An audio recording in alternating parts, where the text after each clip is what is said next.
All righty.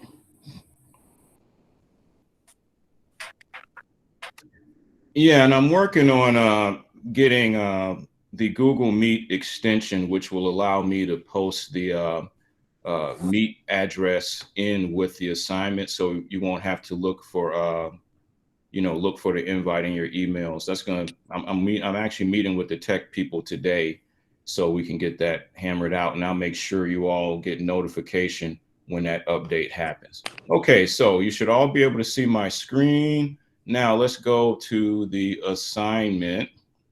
All right, and that's what is art, and I'm going to put it in the student view so we can all see it the same way. So this is the homework link, and you just click the download, and that part works. Now this is where we were having problems. Okay, so uh, it appears to be Um, working. You know, for it this appears, one, yes, for the homework, when I download, it doesn't work. really. Like, yeah, Okay, when I what try and open it up, it's giving me a blank screen. Like I'm on really? it right now. Okay, I need Yes, to sir. talk to someone in IT about that. Okay, let me go back But to the other stuff is working though. okay, but The just this intro, first this, the first page didn't work for you. it's just the first page. Let me try. Hmm.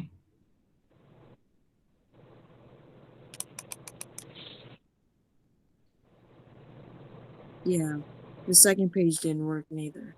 Okay, so you're able to It's just download the assignment, but you weren't able to download any of these pages, any of these JPEGs.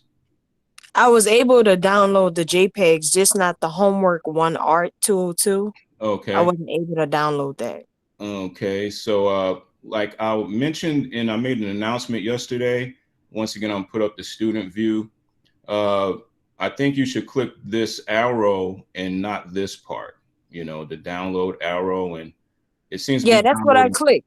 Okay, and That's what I what clicked. type of computer are you using, if you don't mind me I'm asking? using the DU library. DU library. There Yes, could sir. very well be a firewall up there, but I'll have to check. So I would like anybody who's having the same issues to place that in the comments so I can, put your email addresses so I can forward it to IT. So just the general show of hands, the little hand, raise hand icon. How many people were not able to download the assignment? Did anyone else? Okay, so Ms. Veal has the issue. Did anyone else have any challenges downloading those pages? Okay, well, so if what I'm gonna do is I'm gonna continue on, and I'm gonna meet with Miss Veal, and we're gonna see if we can solve the problem. But yeah, I don't. First of all, I don't want anybody to fret if we have a technical problem. You won't be penalized for technical problems. Sometimes we can't help how software and you know Ethernet signals and whatnot, and little glitches in systems. We can't hold students accountable for that. So, I saw a lot of very distressed emails. So don't worry, you're going to be taken care of. We're going to serve you. All right. So with that in mind, let's go ahead and review our previous assignment, the one that we just did, and I'll give you some highlights of what you could expect in regards to a test or quiz. Okay, so this is our introduction page. What is art?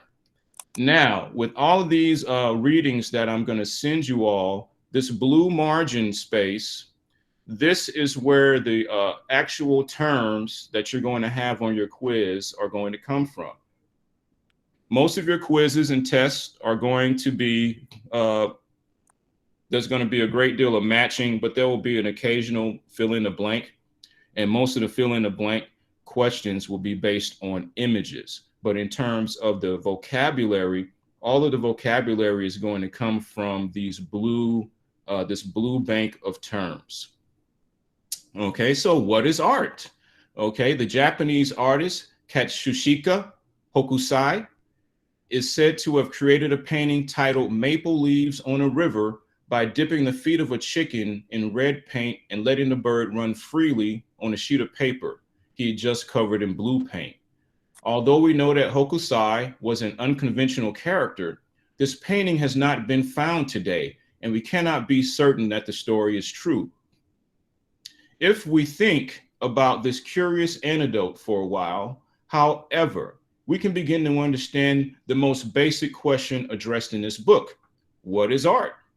This is not an easy question to answer because people define art in many different ways.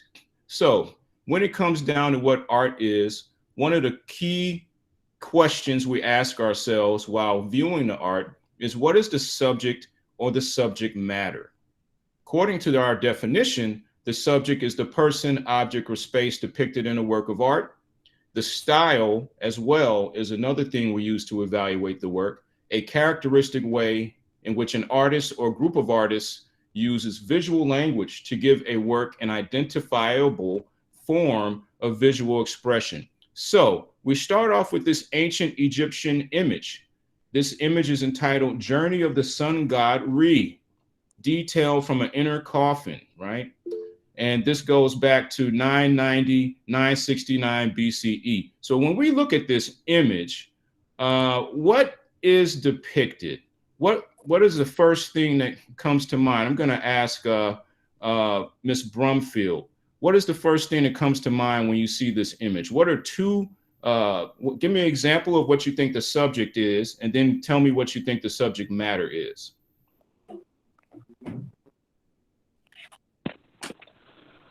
And before you start, I just want everybody to know your interpretations, right, are very meaningful because the way that historians interpret history is through speculation. So by all means, Ms. Brumfield, continue. Hello, can you hear me? Yes. Okay. Well, when I look at the picture, like the person in the middle, I think that's the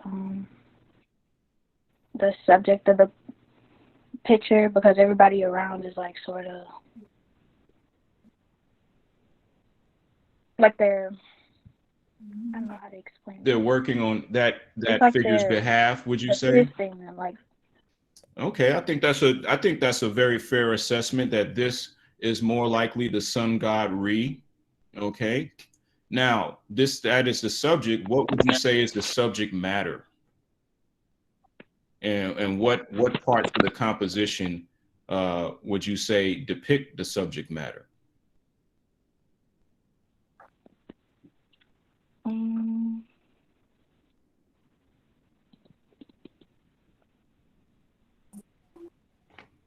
You want to pass on that and give somebody else a chance? What's that? Sun god? You said that's a sun god? Yeah, the sun god Re is the subject, but what is that subject matter to you? I'm not sure right now. Okay, would anybody else like to take that question? Yes, I think the subject matter would be maybe the snake, or I think that's what that is under there. Yeah, that's a serpent. Oh yeah, one elongated serpent. Does anybody else have an idea of what the subject matter could be? Is it the battle between Sun God Ra and the snake, like every few minutes? I don't know, every few centuries. Interesting. So you're looking at the contour of the snake as each one representing a modality of time. Yeah. Very interesting. Very interesting. Does anybody else have one more call for responses, or I'll just pick somebody? Mr. Short, what do you think the subject matter of this composition is? I think the subject matter deals with civilization in the area, because I see a boat, I see serpents, I see several different people doing several things. So, in my opinion, it outlines the society that they're in. Excellent observation. So, in short, we can say the subject matter is given to us in the form of a hint. The journey of the sun god. We can say that the journey is the subject matter. In the ancient times, snakes were used to represent water as well as modalities of time. So I found that very interesting that you chose that response. Now, you see this thick green line right here underneath the boat. The way that the ancient Egyptians depicted time and hierarchy was by having everything presented in levels. So this dark green line represents the level of the current moment. And this represents the modality of travel, be it rough seas or be it through time.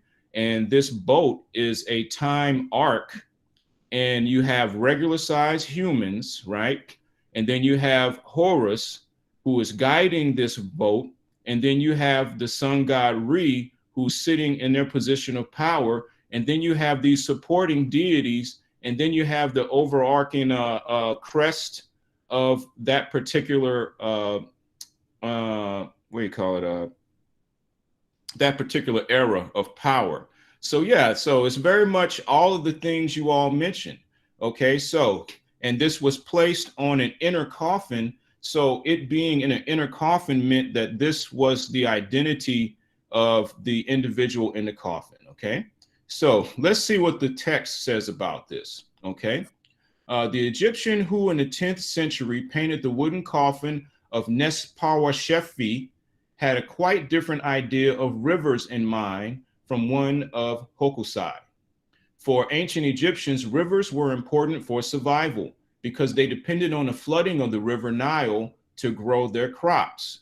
When a river floods its banks and then it recedes back to its normal position, it leaves behind lots of rich minerals for plants to grow. So having a farm along the river usually is a great guarantee of a constant renewing of the soil. Rivers also had religious significance. Egyptians believed that during the daytime, the sun god Re sailed the boat across a great celestial ocean in his day boat. By night, he traveled in his evening boat along a river in the underworld. So when we look at the bends and contours of this snake, one could say they represent some of the organic coastal forms that we see with rivers. So I think that was very interesting. So let's move on to the next page. But before we move on, any other comments anyone would like to make about that? So let's move. I'm sorry. Somebody say something? Okay, Miss Veal. Do you have your hand raised? No. Oh, okay, that's from earlier. All right. Oh, Okay, that's so this is a beautiful piece of the Niagara Falls. This is a painting by Frederick Edwin Church from 1857. It is an oil painting. And so this segues from the conversation about rivers in ancient Egypt. Okay. All right. So let's get down to the term subject. Okay. The choice of this subject was appropriate for a coffin. No doubt Nespawashefi hoped to emerge from the underworld to live a happy afterlife, just as Re rose again every morning. For the painter, this coffin, art was a way to express profound religious ideas and to invoke beliefs of a happy life. Okay, so we have a subject matter. Although they have the same subject matter, these four works certainly do not have much in common in terms of their appearance or style. So we see a style of capture for a body of water right here that is has a marked difference. Has a marked difference than the previous. Okay, so we're going to move on to the next page.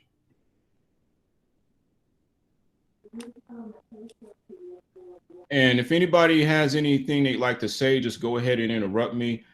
This is a beautiful piece. This is, if anybody's ever seen any of my work, it has a lot in common with this particular artist, Louise Nevelson. And this is her interpretation of water. This is called White Vertical Water. and this is painted wood. And these shapes are her interpretation of water. So we just saw oil painted waterfall, and then we saw water depicted as a snake. Now we have a modular geometric depiction of water. Okay, so this is a very large piece. It is 18 feet high and 9 inches, what is that, inches or feet? Yeah, 9 feet wide. So this is designed to have a dramatic presence in a space. Okay, so we have our terms over here: geometric, predictable, and mathematical. That would be the way we would describe this grouping of shapes.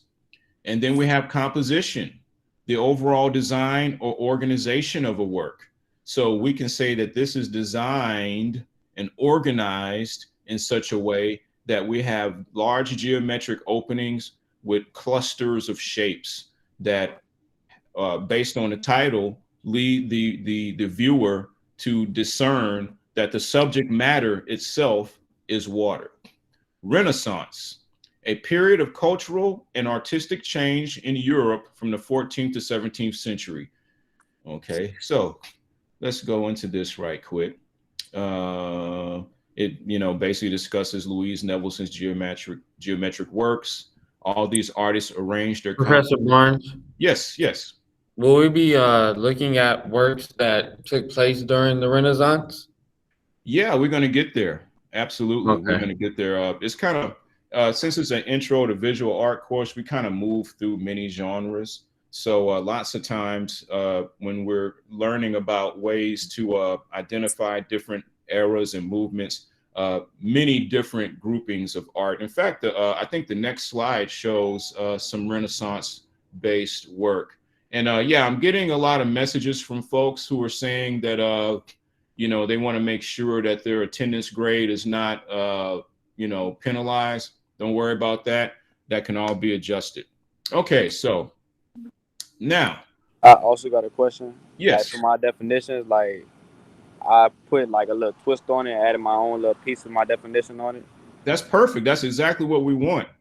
Okay. We want to know, like, of course, we want the definition for the test that is going to be based exclusively on the terms, but for our discussion, by all means, integrate your perspective to it, because we're looking at art and we're looking at history, and those are very speculative endeavors. So your experiences that you brought with you are just as valid as that of the writers. Excuse me? Yes, ma'am. Do you think you could repeat how tests are done in this class? I'm sorry. Okay, well, yeah, the tests are through the Dillard proctorial system. And basically, you'll have a bank of terms and multiple choice, and that's for the definitions.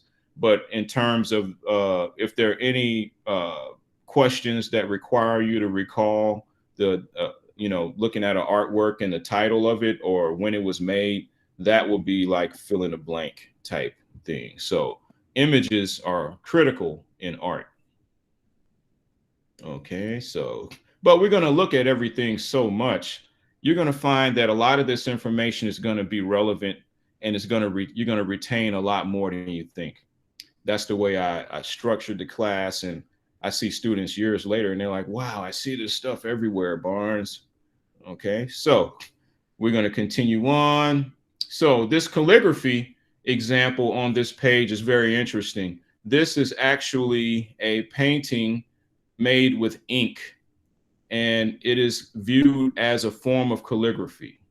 Okay, in China, the art of calligraphy, or elegantly painted lettering, is considered one of the highest forms of art. This particular artist took the concept of calligraphy and working with ink and created this beautiful composition. Okay, so we're going to move on to the next page. Before I move on to page 4, are there any other questions? Anything that may not have been clear in the homework?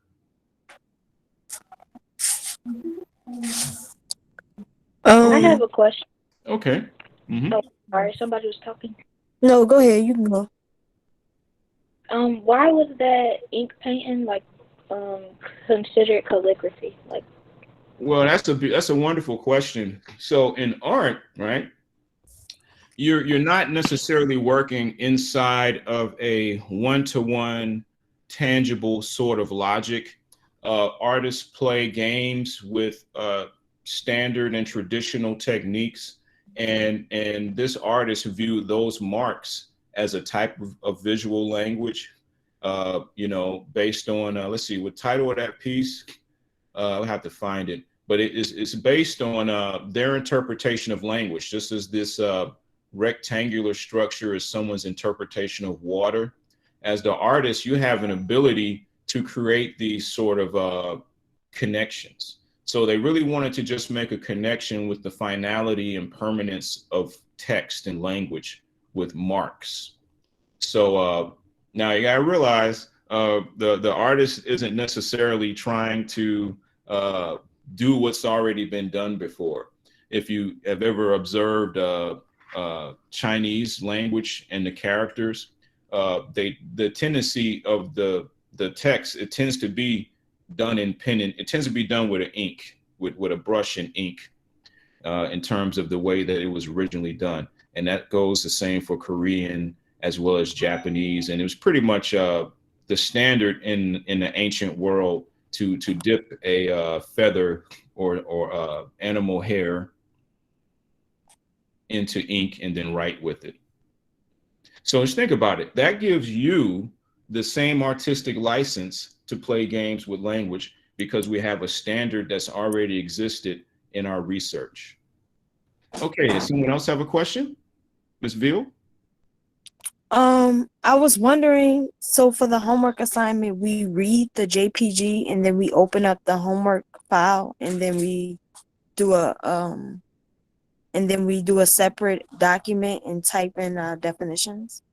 Well, all you do is open up the homework file. For the most part, I think they're Word documents, and then you just put the answers next to them and then you upload it. Okay. So it's kind of all right there, so you don't have to do a bunch of extra steps. Any other questions? I have a question. Okay. Oh, Dr. Barnes, I think I got it open. I just got it pressed open? Yeah. Is it, let me see. Define the following terms using the assigned reading to find the definitions. Is that That's it? it. That's it. Okay. All right. I got it. All right. So we can move forward now. So I Yeah. want to share something with you all right quick before we continue, because I know I'm going to forget. So bear with me, folks. I'm going to go back to assignments. Actually, I'm going to go home, right? And so remember I told you all about the course resources link? Okay, so if you press the course resources, what you'll see right here is our first day's recorded class, which is a YouTube video. So if you ever find yourself, if you miss a day or you want to review for a test, you go to course resources and you'll be able to pull up the prior lecture as well as any other pertinent information, that could help out. So in the future, when we start looking at videos, those videos will be linked there as well. Okay, so now someone mentioned the Renaissance. So this is Agnolo Brozinho, and this is a portrait of Eleonora of Toledo and her son Giovanni, and these are both oils on panel. Now, most of the Renaissance took place in Italy. So anytime you see works made in Italy that are between 1450 and 1700, that will be your Renaissance era. Okay, so when we look at this is where we learn terms like a patron, because this was done by Cosimo de' Medici. He was a great patron of the arts, and that is who commissioned the Italian artist Agnolo Brozinho to paint the portrait of Eleonora of Toledo. So patrons play a big part in history because they put the money up to make these wonderful works of art that last through the test of time. And of course, one of the main tenets of the Renaissance was a exaggeration almost of detail of cloth and architecture, and the representation of the figure is almost secondary to the representation of the clothing and the drapery. If you look in close, you see there's lots of detail here. You know, I used to take the class to New Orleans Museum of Art where we would look at the Dutch masters' paintings as well, because there was such a high degree of representational. So those who don't know what I mean when I say representational, that would be what the average person would refer to as photorealism. But in art, we just view that as representational. You know, it represents what's actually there. So when you get into the circle, you won't see too many people using the term realism. If they do say realism, they will refer to it as photorealism. But could we really say that about this? I see a lot of out of proportion elements. Like this child's arm looks too short. You know what I mean? I think they just got so lost in her dress that everything else got secondary. Look how the child's clothing is represented. It's almost muted out. I think this dress exhausted the artist, but it's well made. And this is the standard for portrait photography to this day.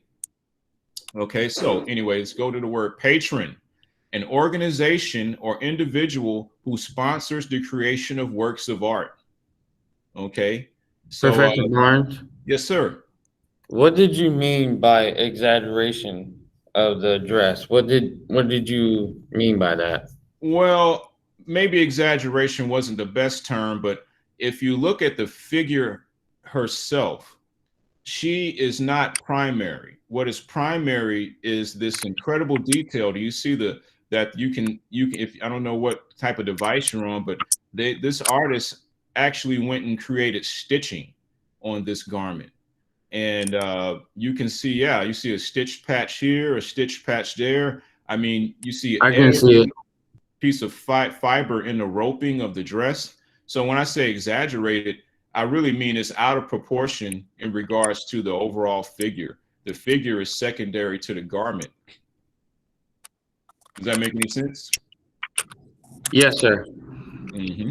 Yeah, but it's a beautiful piece, though. It's like what you'll realize when you do visit New Orleans Museum of Art and you see some of these works, they have a shocking presence. You have to realize when this work was commissioned, there were no televisions or movie theaters. An unveiling of a work of art was very similar to going to the opening night of a movie or a Broadway play. So you had to get in your best clothes and you had to get the horse and buggy and you had to go to the opening of it. And they would make it very dramatic. They'd have a type of curtain over it, and they rip the curtains open, and everybody's, oh, you know what I mean? So this was TV, man. This was your television in the past. Okay, another important term is medium, and the plural of medium is media. Okay, we have some time. Okay, the material on or from which an artist chooses to make a work of art. So let's refer to this part of the passage. Okay, historically, the graphic arts, or those made by a method that enables reproduction of many copies of the same image, have been considered less important and perhaps less accomplished than the fine arts. While Bronzino's portrait is unique, made for a single powerful patron, and probably to be viewed by a select audience, works of graphic art are made to be available to many people and are in that sense much more democratic, which is considered an advantage by many artists and viewers. Graphic art includes a range of media. So these are when we look, I'm about to read off the different types of media: books, magazines, posters, advertising, signage, television, computer screens, and social media. So that's basically a graphic art that is democratically designed to be considered by and viewed by many people. Okay, so graphic design, the use of images, typography, and technology to communicate ideas for a client or to a particular audience. So when we look at this Federal Express logo, Okay, this is a example of commercial art, the essence of which is communication. The simplicity of a logo created in 1994 to identify the global brand of the logistics company FedEx contrasts with the elaborate luxury of Brazino's Eleonora. So for a logo, you want it to be clean, you want it to be very democratic, meaning it has an appeal to all people, and it does not trigger any responses or reactions that would shun people from it. So you have a basic white background, a blue field, and a red field. And so, yeah, that's the simplicity of a logo in contrast to the complex luxury of this particular thing. This thing here was designed to capture your attention. So when you witness one of these, it really has that captivating element still active in play. And I assume they knew a lot about human nature before the introduction of modern technology. Okay, logo, a graphic image used to identify an idea or entity. All right. So I'm going to return back to the assignments and kind of start overviewing your next one. Where is art? And I'm going to make sure we don't have any problems with this one. So I'm going to put it in the student view. Okay, so this is the first page that appears to be working. Okay. All right, let me make this bigger. Now, what you're looking at here, this is a piece of what's referred to as contemporary art. This is a tapestry by the African artist El Anatsui. And this piece is entitled Old Man's Cloth, made in 2002. And it's made out of aluminum and copper wire. I'm going to try to zoom in. This aluminum was harvested from a junkyard, and this aluminum comes from beer bottle containers. These are like beer bottle labels and crushed beer cans. He's making a subtle statement about the state of alcoholism in his community by choosing to use these types of materials. But when you experience an El Anatsui work of art in person, you see all of the labeling up close that you don't get from this image. And you also see the light reflecting off of all the surfaces. And it's actually quite captivating. Okay, so where is art? Okay, where is art? You almost certainly have some art in your home, perhaps a painting in the living room, a poster in your bedroom, or a beautifully made flower vase. And there are sculptures and memorials in parks or other spaces, public spaces in most cities. Okay. Let me minimize. All right. That's a beautiful piece. Okay, let me, what happened here? There we go. Next page. And I'm going to pull up I'm going to just make sure this homework downloads as well. I'm going to go ahead and open it up, make sure we don't have any problems. Okay, yeah, there you go. That's the homework. So that works. All right. Okay, so this is page 6. All right, so where is art? So this is a museum. This is the Philadelphia Museum of Art. This is one of the spaces that were designated for people to see art. You notice that it has almost a cathedral-like presence. Most museums have these gigantic pillars and this Greco-Roman type of architecture.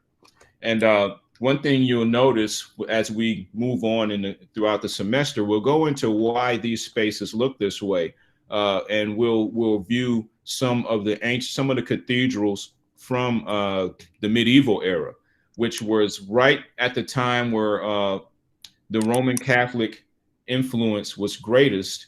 They erected these massive cathedrals, and they were designed very much like the temples of Karnak and Luxor in ancient Egypt, where the individual is dwarfed by gigantic pillars and 50-foot ceilings and massive stone effigies. which is designed to make the viewer feel small and in awe. Okay, so museums hold permanent collections of artwork that are regularly displayed, although some can show only a portion of the works in their large collections. Museums also organize exhibitions of works on loan from other institutions. They often have conservation departments to care for and restore the artwork. That's actually a very nice profession to be in, is in conservatory work. Oftentimes, conservatory work, if the individual has connections to the financial sector, or if they have some level of financial background, they can have long and very lucrative careers working with auction houses. We have an auction house in New Orleans that we've had students intern at in the past, and it was very interesting work. This building looked like a typical nice neighborhood upscale uptown house, but when you walk in, it's an office building, and they have walls to ceilings of boxes of files and artwork, and they auction it off for very, very high amounts. And those who are involved with the sale, they get commissions. So those who are involved with the sale side of art, they tend to do quite well, because art is one of the pursuits that those who have means use to hide their wealth, because in many cities you can't tax the art. So let's say one of you, let's just say Brian, got a hold of $25 million through some sort of inheritance, right? Or some money from the past was found, and she got $25 million. She would be hit with at least a 45 to 48% tax penalty, unless she purchased some liquid blue chip artwork. Blue chip artwork is artwork that has an established monetary value and is traded like a commodity similar to oil or gold. This is why you have auction houses like Sotheby's. This is why you have, like right now, some of the Andy Warhol prints and Basquiat work. There's 25 Basquiat paintings that are collected exclusively by this Colombian millionaire who paid for most of the works, the range of 150, the range of 1.5 million to 3 million. And now that they're all together, they're valued at over 25 million per work. So collecting is a sport to really wealthy people. Okay, so let's get into some mediums. Oil painting, paint made from pigment of oil, made of pigment suspended in oil. Sorry about that, y'all. Context. This is a very important term when it comes to interpreting artwork. Circumstances surrounding the creation of a work of art, including historical events, social conditions, biographical facts about the artist, and his or her intentions. So, for example, if one of you were to make a painting, let's say dealing with, let's just say dealing with food, right? Something that seems like it would be relatively innocent. You could make a plate of food and paint it that addressed the circumstances surrounding the painting, including historical events. There's a big historical event happening with the pandemic. What would a pandemic plate of food look like? Social conditions. We've had all of this counter-racial movements and protests happening. What would a protest plate of food look like? Social conditions. A lot of people aren't working, or a lot of people have chosen not to work for whatever reason. Biographical facts. And I will mention this. A very interesting survey has happened, and during the pandemic shutdown, a lot of people quit their jobs. When it was time to come back, a lot of people decided they didn't want to go back to that career. I found it to be interesting. And biographical facts. So you could organize a painting that was a plate of food that dealt with all of these social issues. And the way you would deal with that would be very exclusive to you as an individual. All right. So it looks like everything is in order and in working condition to do our homework assignment. Let's see. There we go. And we're about towards the end of the class. So does anybody have any questions? And just before you ask, I will get to making adjustments to the attendance. You know, we have until midterm before any grades come out. So, you know, just bear with me. We're just getting started and there's a lot of little glitches happening. As I mentioned before, you won't be penalized for said glitches. Okay, so anybody have any questions? I have a question. Mm-hmm. I didn't know how to download the assignment because I don't have Word on my computer, but I just figured out how to do the next one. So I just did the vocab in a Google Doc and submitted it. Is that okay? Yeah, that's as long as you can upload it, I can accept it. As long as it's uploadable. Anybody else have any questions? Dr. Barnes, this is Chloe. I was wondering, can you push back the assignment a little bit for to 12 o'clock? Because I didn't know that I thought that when you said August 27th, I thought it meant for both of the assignments. I didn't realize it was just for Where's Art. And then I just had trouble dealing with my trying to get it to. I tell you what, I'll push the date back, the due date back from today to Sunday. How about that? That's good. Okay, all right. See how flexible things can be. You see, so you as a student have a lot of leverage with me. You have a lot of leverage. Okay, and I'm not gonna, let a technical glitch, compromise your experience. So, Okay. are there Thank any other you. questions? Also, I'm looking at the definitions now, and I'm looking at cosmopolitan, and I realize it's not in the blue bank. Oh, it's not in the readings? It's not in the blue. You know where you told us to look for I in the think it blue was bank? not cosmopolitan. I think it was composition. Oh, okay. Yeah, I changed it to composition. I saw that too. Thank you very Okay. much. So that was a typo? Thank you. Thank you. Yes, I believe so. Okay, yeah, see, the Barnes is human. Oh, I made a mistake. Oh my God. The ground's gonna open up under my feet. Ah! No, but yeah, this lighten up, folks. And Mr. Hampton was able to discern that Barnes made a human error. I wear glasses, thick ones. So sometimes I don't always see what I've typed unless, like, if I'm not on a big screen, I make a lot of errors. So I appreciate that. But are there any more questions? No. Well, with that, folks, I enjoyed this session. This will be published this weekend on YouTube, so you'll be able to refer to it. I think these are great videos to refer to as study material. Okay. So with that, I'm going to take off my presentation screen and I'm going to stop recording, and you all enjoy your weekends. All right, you too. Thank you. You too. Thank you Take so care. much. Good day. All right, bye-bye. Have a good day. Mm-hmm.